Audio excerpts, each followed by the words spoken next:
Assalamualaikum dan salam sejahtera. Bersama saya, Nurmaira Jalali, bersiaran dari Majlis Sukan Negara Bukit Jalil untuk laporan Harian Sukan Malaysia ke-20 MSN 2022. Aksi final Sukan Bola Sepak pastinya menjanjikan saingan sengit pertemuan antara Wakil Utara Pulau Pinang bertemu Wakil Pantai Timur Terengganu. Perlawanan akhir bola sepak akan disiarkan secara langsung di saluran TV OK dan Sukan RTM jam 8.45 malam. Perlawanan akhir bola sepak Sukan Malaysia 2022 bakal menyajikan aksi sengit dan menarik antara Pulau Pinang dan Terengganu. Pulau Pinang yang dua kali dikecewakan pada final edisi 2000 dan 2002 bersedia menamatkan kemarau emas buat julung kalinya.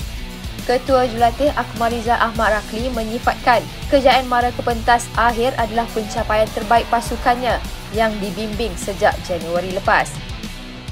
Mungkin tak banyak pihak yang beranggapan kami mampu marah sejauh ini, tapi jauh di sudut hati saya apabila saya membentuk pemain-pemain ini sejak awal lagi. Saya tahu keupayaan, kemampuan pemain-pemain yang ada dalam pasukan Pulau Pinang ini boleh pergi jauh kerana mereka mempunyai karakter, mereka mempunyai sifat kekeluargaan dalam pasukan ini yang berjaya bersaing, berjaya melawan apa saja cabaran-cabaran dalam setiap perlawanan sejak Piala Presiden, dan dalam sukma ini pun satu prestasi yang cukup fantastik boleh saya katakan kepada setiap pemain yang ada dalam skuad saya, dan alhamdulillah kami berjaya sampai ke peringkat akhir ini, dan bagi saya ini satu pencapaian yang bukan saja membanggakan pasukan tapi saya rasa seluruh rakyat Pulau Pinang, kerana kita tahu dalam pasukan utama kita agak tidak baik sekarang ini, tapi inilah yang kami dapat untuk bagi sesuatu kepada peminat bola sepak Pulau Pinang.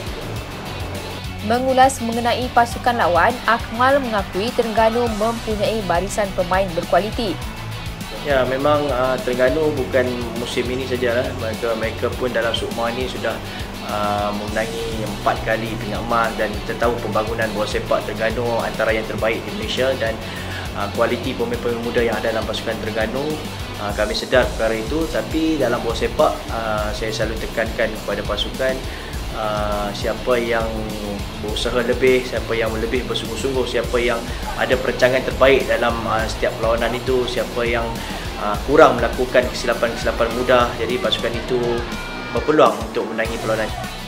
Sementara itu, Ketua Pasukan Pulau Pinang Muhammad Daniel Irfan Muhammad Nazri yang muncul wira menjaringkan gol kemenangan dalam aksi separuh akhir menentang wilayah Persekutuan berharap dapat mempamer permainan terbaik untuk memenangi perlawanan sekaligus mencipta sejarah.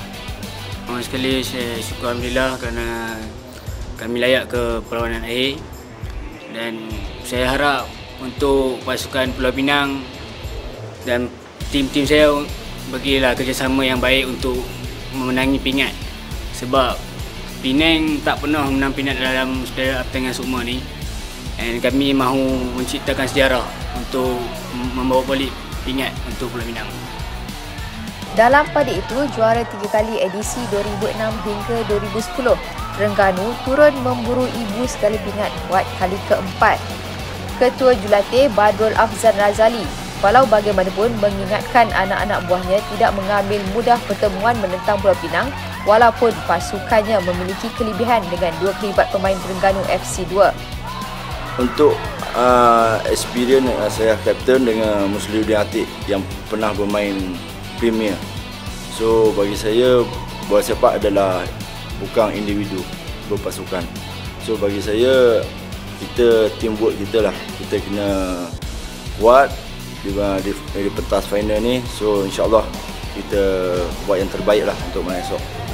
Bagi Ketua Pasukan Safwan Mazlan, beliau dan rakan sepasukan kini berada di prestasi terbaik dan bermotivasi tinggi menjelang perlawanan akhir berdepan Pulau Pinang. Bagi saya nervous tak ada macam kami tak expect yang kami akan lawan dengan Penang. So kami akan prepare untuk tim untuk lawan malam esok. Terengganu mara ke pentas akhir selepas menewaskan Selangor 2-1 pada peringkat separuh akhir. Di Padang Rugby UiTM Shah Alam, Atlet Kedah Aisyah Fitriah Muhammad Hasbi hadiahkan kemenangan bersejarah di Sukma kepada ibu bapanya. Laporannya bersama Adila Muhammad. Aisyah Fitriah Muhammad Hasbi atau Ketot membuktikan pilihan menyertai sukan rugby adalah tepat selepas menghadiahkan pingat emas buat kontingen negeri Kedah buat julung kalinya dalam sejarah penyertaan Sukma. Biarpun sukan yang diceburi tidak direstui, namun beliau berharap kejayaan dalam bidang sukan setidak-tidaknya dapat membanggakan kedua ibu bapanya. Itu ucapan Aisyah Fitriah yang mendedikasikan kemenangan bermakna di pentas Sukma ini kepada kedua ibu bapanya. Aisyah atau Ketot mengakui penglibatan awal beliau dalam sukan rugby mendapat tentangan dari keluarganya. Namun, kedua ibu bapanya perlahan-lahan menerima minat Aisyah dan mula memberi sokongan yang tidak berbelah bagi. Lebih manis, Aisyah menerima panggilan video dari mereka sebelum aksi final berdepan Selangor. Saya nak minta maaf ke ibu saya. Ayah. Saya mampu takat ni je.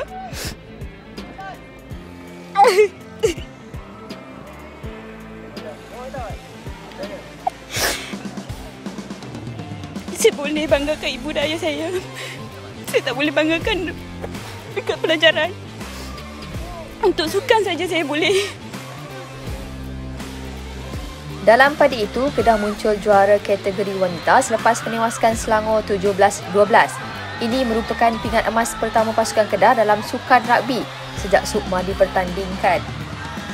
Bagi jurulatih Kedah Muhammad Akmal Abdul Manaf, kemenangan ini adalah hasil kerja keras anak-anak buahnya yang mahu menukar warna pingat dari gangsa pada 2018 ke pingat emas pada edisi kali ini. Saya terapkan kat player saya, tak ada siapa national player ataupun tak ada siapa star dalam padang. Kami stay humble. Stay dari bawah. Jangan kita menang grouping kita dah menongok ke langit. Kita stay follow step by step. Pingat gangsa milik juara 2018, Sabah yang mengatasi Johor 15-0.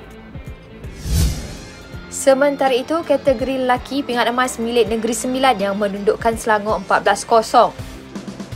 Ini juga merupakan emas pertama Negeri Sembilan dalam sukan rugby sejak Sukma diperkenalkan.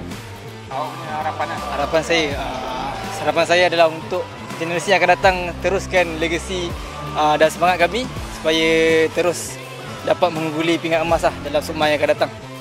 Kejayaan ini menyaksikan Negeri Sembilan berjaya memperbaiki pencapaian edisi lalu pada 2018 yang membawa pulang pingat gangsa. Pingat gangsa untuk edisi kali ini milik pasukan Pahang yang menewaskan juara bertahan Kelantan.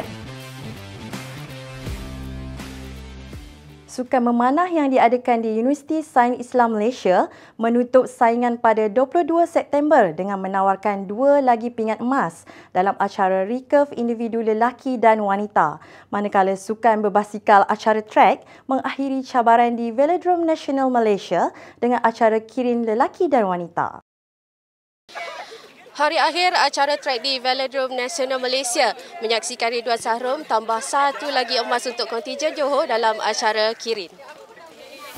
Pelumba basikal trek Johor Muhammad Ridwan Sahrum berdepan drama sebelum berjaya mengakhiri penantian 4 tahun untuk meraih pingat emas acara kirin Sukan Malaysia ke-20 di Velodrome Nasional pada Khamis.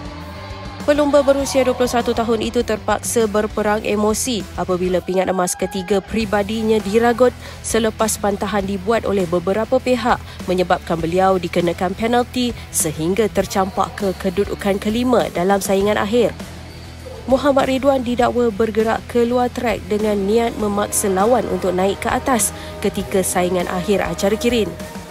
Kem Johor yang ternyata tidak berpuas hati kemudiannya melakukan bantahan sebelum Jawatan Kuasa Teknikal Sukan Malaysia memutuskan Muhammad Ridwan adalah pemenang mutlak pingat emas acara kirin.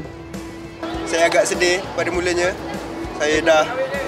Mood saya pun dah tak terkawal semua. Sedih ada, marah pun ada. So akhirnya gold medal bilik saya. So penantian saya selama 4 tahun menjadi kenyataan. So pada saya tadi, saya di laluan yang betul. Cuma saya diempit dan saya still dalam saya punya line. Dan once kalau berempit memang kita akan dapat G-force. Kita akan automatic kita akan ternaik. So di situ banyak bantahan daripada negeri. Tapi saya tak tahu daripada siapa yang protes saya. Gold medal ni of course untuk family saya, sebab family saya always support saya. Sebab lagi satu, ni hadiah untuk saya juga sebab last sukma saya pada tahun ni.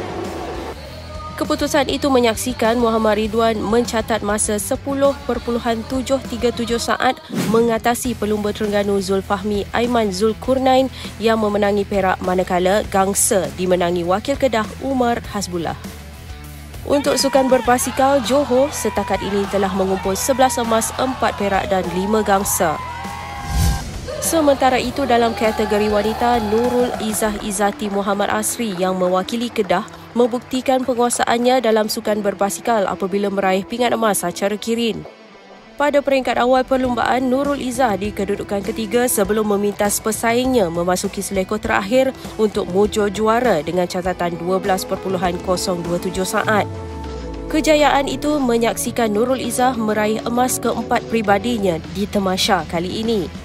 Untuk saingan ini, Izzah mengenepikan wakil Pulau Pinang Nurul Aliana Syafiqah Azizan yang berpuas hati dengan perak, manakala pelumba Selangor Yong An Yi memenangi gangsa.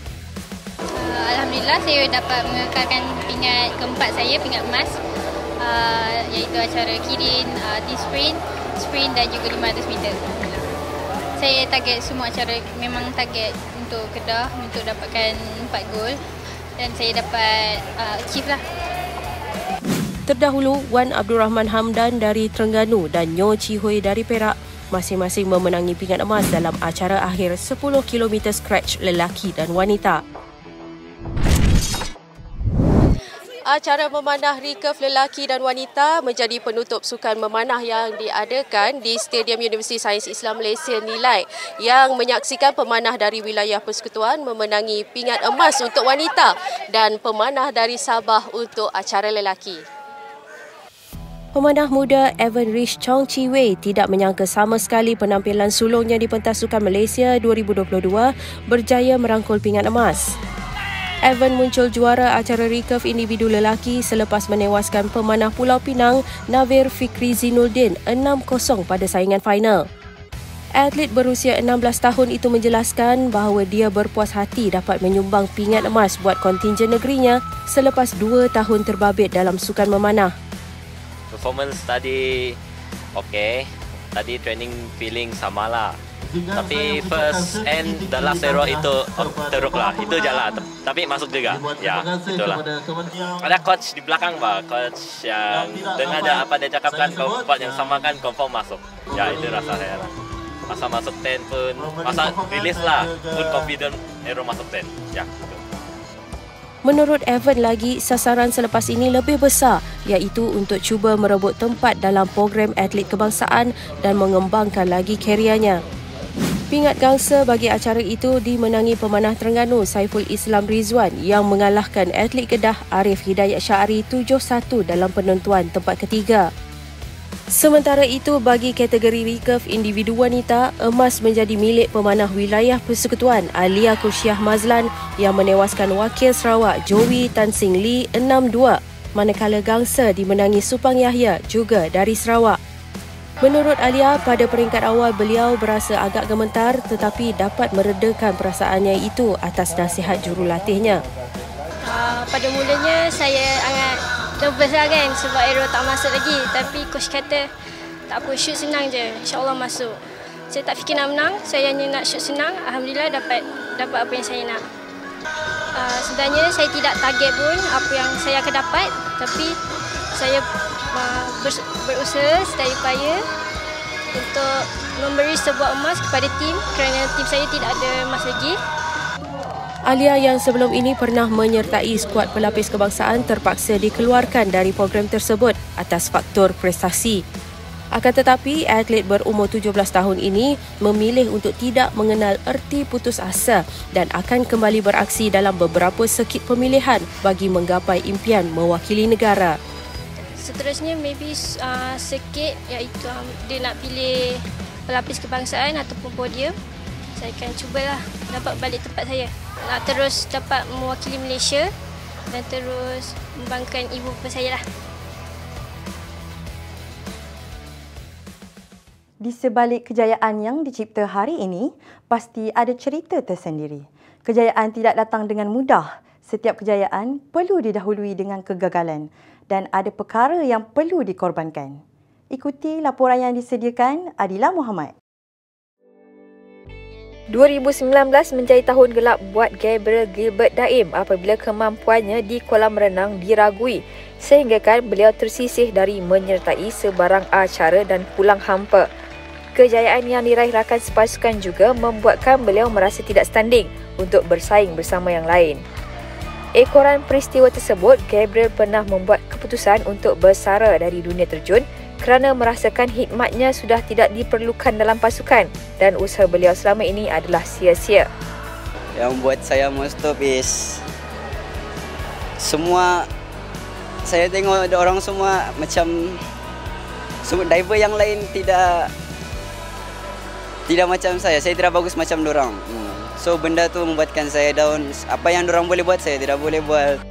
Namun, keluarga menjadi motivasi dan pembakar semangat untuk beliau bangkit dan membuktikan beliau mampu untuk berada sebaris dengan atlet yang lain. Sebab dorang yang duluan, dorang yang hantar saya dulu. Bila saya mau give up, saya akan fikir pasal dorang. Macam dulu susah-susah dorang hantar saya pergi ke latihan. And benda tu juga yang membakarkan semangat saya untuk teruskan training and tidak habiskan begitu sajalah orang punya target semua. Bagi Gabriel, tiada yang mustahil untuk menggapai kejayaan. Apa yang dikecapi hari ini adalah usaha yang tidak berbelah bagi dan disiplin yang tinggi menjadi tunjang dalam membentuk diri beliau hari ini. Tapi benda tu, bila fikir balik benda tu bukan masalah lah. Just kena bertahan sikit, kena usaha lebih. Memang sakit tapi boleh nanti lambat laun kita punya apa yang kita sudah sacrifice itu akan ada hasil dia lah. Berita tadi mengakhiri laporan harian untuk edisi 22 September 2022. Sebelum berpisah, saksikan rangkuman aksi hari ke-8 yang kami sediakan. Untuk liputan terkini Tamasya Sukan Malaysia, anda boleh saksikan di saluran YouTube Majlis Sukan Negara. Sehingga kita bertemu lagi esok. Persaingan sengit di pentas akhir sepak takraw regu wanita menyaksikan skuad Perlis tewas di tangan Sabah 2-0 menerusi kemenangan straight set 21-17, 21-12 pada perlawanan yang berlangsung di Dewan Sri Sarjana Universiti Tenaga Nasional Uniden. Pasukan regu wanita Sabah diwakili oleh Nadir Laturus Mahani Saidin, Nazira Hani Iskandar dan Siti Hadina Villa Jumidil, manakala Perlis diwakili Nur Fatihah Syarudin, Nur Natasha Amira Fazil dan Nurul Anis Damia Abu Bakar.